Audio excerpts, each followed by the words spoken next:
हमारे साथ हैं कांग्रेस के वरिष्ठ नेता जिनके जिम्मेवारी में हिंदी विभाग भी है और ये इसके अध्यक्ष भी हैं।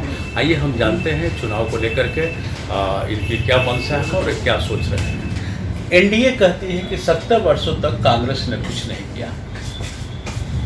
देखिए, ऐसा है कि ये एक हास्यास्पद बात है, क्योंकि आज नरेंद्र मोदी अगर प्रधानमंत्री बने हैं तो केवल इसलिए क्योंकि कांग्रेस पार्टी ने आज़ादी के बाद जब जवाहरलाल नेहरू देश के प्रधानमंत्री बने तो यहाँ पे लोकतंत्र की जड़ें मजबूत थी, उस पर उसकी जो नींव रखी गई, उसी नींव पर आज लोकतंत्र हमारे देश का खड़ा हुआ है और नरेंद्र मोदी उसी लोकतांत्रिक व्यवस्था के कारण देश के प्रधानमंत्री बने।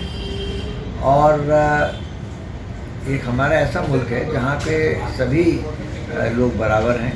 हर एक भारत का नागरिक हर माने में हर एक सुविधा का हकदार है, चाहे वो हिंदू हो, चाहे वो मुसलमान हो, चाहे वो सिख हो, ईसाई हो, किसी जात का हो। लेकिन नरेंद्र मोदी जो हमारे देश का एक स्वरूप है, भारत का स्वरूप है, उसको वो बदलना चाहते हैं और उसी के खिलाफ कांग्रेस पार्टी खड़ी हुई है राहुल गांधी के नेतृत्व में, और हम उनके खिलाफ इसीलिए लड़ रहे हैं।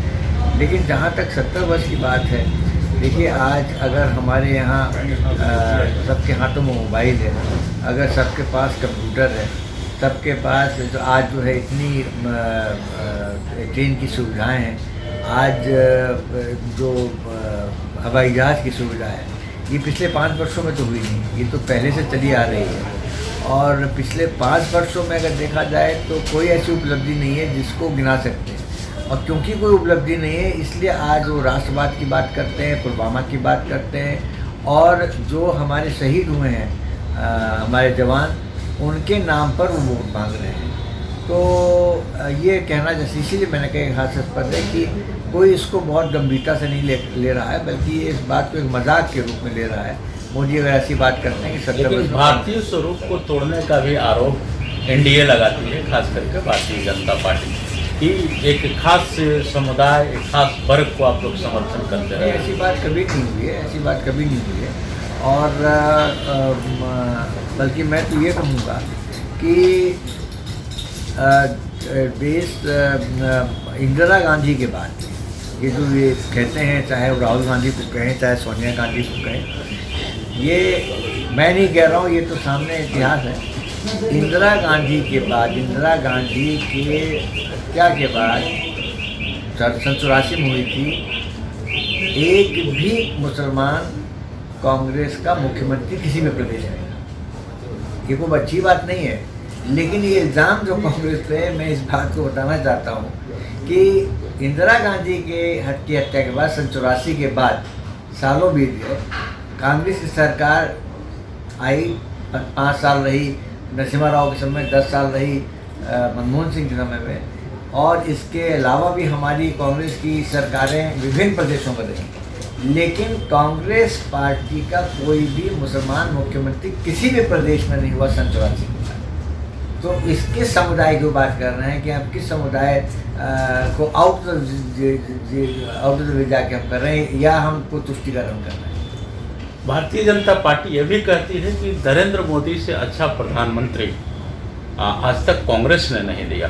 नरेंद्र मोदी ने 2014 में जिस बात को लेकर, जिस मुद्दे को लेकर प्रधानमंत्री के लिए चुनाव लड़े, प्रधानमंत्री बने, मुख्य मुद्दा उनका ये था कि इस देश में विकास होगा। विकास का दर गिरा है। मनमोहन सिंह के समय में 8 से 9% का हमारी ग्रोथ रेट थी जीडीपी की, वो उतने तक हम पहुंच नहीं पाए नरेंद्र मोदी की। कोई ऐसा पूंजी निवेश नहीं हुआ है। झारखंड में, इस समय मैं रांची में हूँ, झारखंड में पिछले 5 वर्षों में क्या पूंजी निवेश हुआ, कौन सी ऐसी कंपनी, कौन सी बहुराष्ट्रीय कंपनी ने आके यहाँ पे पूंजी निवेश किया है। 2 करोड़ नौकरी देने की जो बात की थी, वो 2 करोड़ नौकरी कहाँ है। मतलब एक तरह से ये झूठे वादों की सरकार नहीं है। 15 लाख रुपए इन्होंने देने की बात की, बैंक में वो नहीं हो पाया है। तो ये जब ये देखा इन्होंने कि इसमें ये चुनाव हार रहे हैं, तो ये राष्ट्रवाद की बात इन्होंने शुरू की। अच्छा एक बात बताइए, आपके पिताजी ने एक नारा था लाल बहादुर शास्त्री जी ने, जय जवान जय किसान, वो कितना इम्प्लीमेंट हो रहा है अभी? देखिए कितना इम्प्लीमेंट हो रहा है उसके बारे में तो नहीं कह सकता, इम्प्लीमेंट तो सारी जनता जानती है, लेकिन वो प्रासंगिक है।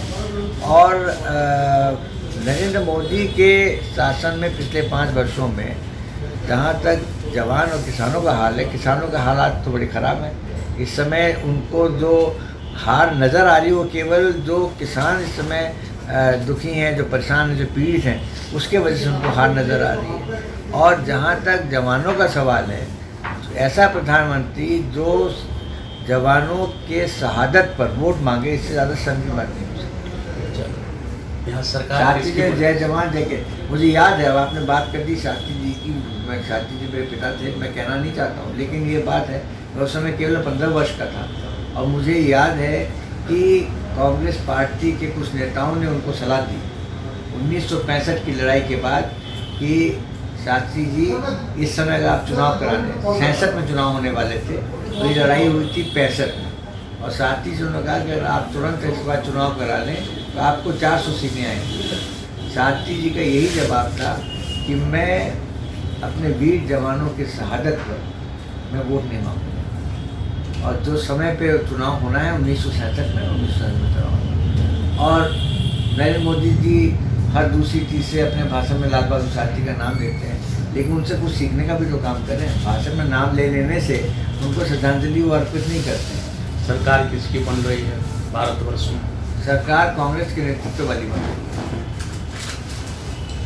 यह तो अब 23 मई को ही पता चल पाएगा कि सरकार किसकी बनती है, लेकिन अनिल शास्त्री जी का कहना है कि मोदी जी को लाल बहादुर शास्त्री के बताए कदमों पर चलना चाहिए, उनसे सीखना चाहिए। कैमरामैन दीपक के साथ संजय समर, रांची।